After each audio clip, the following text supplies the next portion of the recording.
Sean McDonough joins us this morning on the Harbor One Hotline. Hey, Sean. Well, good morning. How are you? Great. How you doing? Well, I'm doing all right. It's early out here. I'm in Arizona, but because I'm still on Eastern time, I've been up for a while listening to you guys, and I learned quite a bit. I thought maybe you let all that music run for so long there because Courtney was across the street using the restroom, and I did learn never to go to dinner with Santo, I guess. Yeah. God, he's going to be. The guy's got alligator arms, apparently. Oh, my God. Pockets get very deep. Courtney, I think you guys you're being very mean.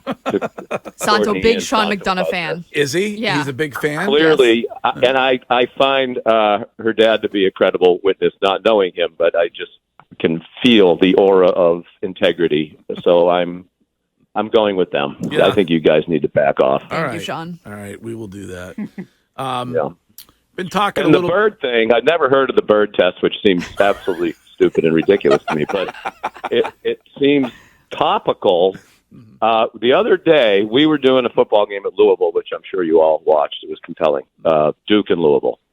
And as we were driving in, Molly McGrath went to BC, so she's very smart. She said, I don't like the Louisville Cardinal mascot. And I said, why? She's because it has teeth. The logo. It has like a smiling bird with big teeth. And she said, birds don't have teeth. And I've never heard that before, but we looked it up, and apparently that's true. Did you know that birds do not have teeth? I don't think I've ever considered it, but they don't really need them. No. I mean, essentially, are they eating anything that? I mean, you eat a worm. You don't need. It's not teeth are not required. Well, for and that, the beak but, takes care of it if it needs any cracking, yes. right? Well, Yeah. I don't. Well, know. yeah. I mean, Santo crows doesn't eat need a roadkill. wallet, but he has one probably. So that's sorry. Oh, God, that was a good one. No, I never knew that, and I was going to mention it on TV, and then the time got away. We didn't mention it because I had to mention the Greg Hill show, which I'm sure you heard that drop in. Did you mention us? No, but I was just testing to see if you guys were watching my game. So I listened to this show. The least you could do is tune in. I tune in, Sean. College football I on tune in every Saturdays. week. Wiggy's there. What do you I got? am tuning in. I'm still waiting. What do you got this week? We have Notre Dame at Clemson, which, Clemson's 4-4, so that's a story, and obviously Notre Dame's Notre Dame. So that'll be noon on ABC. We like the noon games where you can get home on Saturday night. Atlanta and Charlotte are both about a 2-hour drive from Clemson, so we'll actually be back in the beautiful hub of the universe at some point on Saturday evening. Sean, what do you make of the 4-game suspension for Charlie McAvoy? I feel like it's a little extreme. Yeah, I thought it was a little extreme too, a bit surprising, but I would agree with you. I thought it was a little extreme. That's probably a homer view, but I'd be compelled to agree.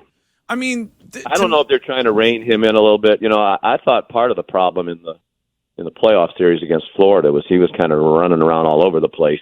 I don't want to say out of control in terms of the physicality, but he was definitely running around hitting people. I don't know if they think it's a budding problem that they're trying to nip in the bud, but I don't think so. Well, then why does McAchuck get away with it all the time? I mean, it's not like the repeat offender thing with Charlie McAvoy is not accurate to me. The guy's not a dirty player. No, I'd agree with you. I totally agree with you. And I think, that's the hard part for all of these leagues, right? When they're doling out discipline is fans of one team are going to say, well, wait a minute, that guy on the other team did worse than that or is a bigger repeat offender than our guy. And, it doesn't always seem like it's equitable.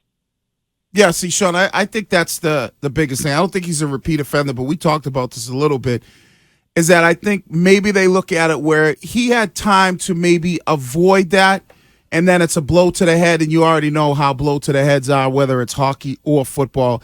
And if a player has an opportunity to avoid that, maybe they come down a little bit more because it was a hit he could have avoided. I think that's correct. Sean, talking about the terrible death of Adam Johnson in England, do you think the NHL is going to take a lead when it comes to maybe making neck guards a requirement? Is this too freak of an accident for them to make anything too jarring, or is this going to make people think twice about getting out there without one? Yeah, I haven't seen the video. I don't want to see it. I've obviously read about it, and if I were a player, it would make me think. And even we had the game, the Bruins game last Tuesday in Chicago when Lauko took the skate in the face. Yeah, and he was skating off and grabbing at his eye, and you didn't know if the skate got him in the eye. And we were talking about on the way back to the hotel that night, even things like bigger shields or more face covering. Isn't that something? I know players don't want anything that kind of gets in the way of their vision, or it feels like it hinders them in any way to perform their duties. But when you see some of these things, you do wonder, if you were a player, wouldn't you want more protection? Well, Sean, whether it gets mandated or not, I don't know. I don't think the league would go that far, but you never know. Well, I think, when you think about, because there was the Evander Kane where the slash on the wrist, and there's certain things like major arteries where you have to obviously be concerned when you're talking about how sharp those blades are.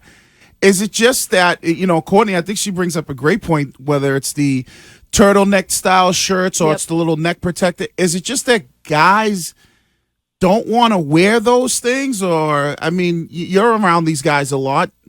And I've never really had that conversation. It's definitely one the next time we have a game, I will ask some people, because it's certainly topical now with what happened to Adam. And I think that's part of it, right? In some ways, over the years, if you wore a shield, it wasn't a manly thing to do. But I don't know how protecting your neck is going to be deemed less than manly. So, but who knows?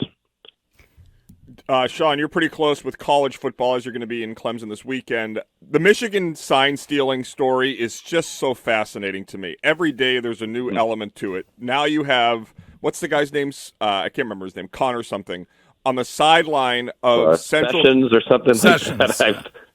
Stallions. Stallion. Yeah. He's next to the CMU coach McElwain, who spoke yesterday talking about these images.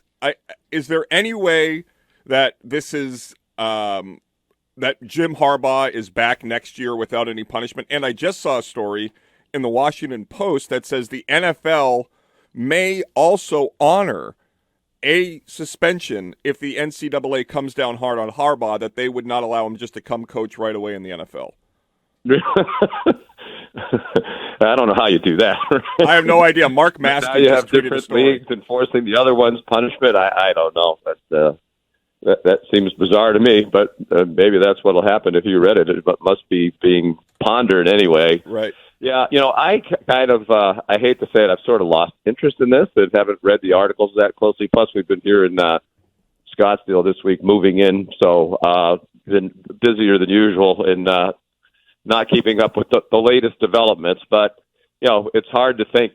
I think we talked about this last week, that, this wasn't happening at a significant level if they were buying tickets all over the Big Ten. And, now the question will be, did Jim and the coaches know about it? But, and I believe in the presumption of innocence, but if they didn't know about it, why was this guy doing it? Was he just doing it for his own amusement and entertainment and record keeping? So, it's a mess. It would not surprise me, as we've talked before, if Jim is coaching in the NFL next year. The Raiders have an opening. Sean brought that up earlier. Started his coaching career with the Raiders, so maybe that's one to keep an eye on. All right, well, I don't know how safe the locker rooms are at Clemson, but don't leave any of your jewelry or your cash in there this weekend. Yeah, I read that. I did hear that. Yeah, that's bad. It's also why Santo doesn't bring any cash to the Capitol Grill. Gosh. Oh, I think you need to back off. My gosh. Unbelievable. Sean, just trying to divert the conversation. Do you think that the Rangers are going to close it out tonight? I hope not. I'm going to the game, so I will be. I'll be there rooting for the Diamondbacks.